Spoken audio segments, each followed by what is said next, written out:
Hello friends, అతి మధురంగా ఉండే మునగాకు తెలగపిండి కూర.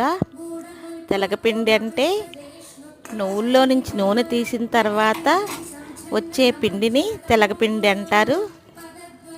దీనికి పోపు ఎక్కువగా ఉంటే బాగుంటుంది. పొట్టు మినప బద్దలైతే ఇంకా బాగుంటాయి.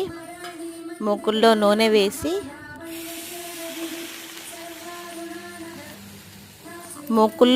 వేసి వేగిన తర్వాత పోపు దినుసులన్నీ వేసుకుని ఎండుమిరపకాయలు కరివేపాకు కూడా వేసి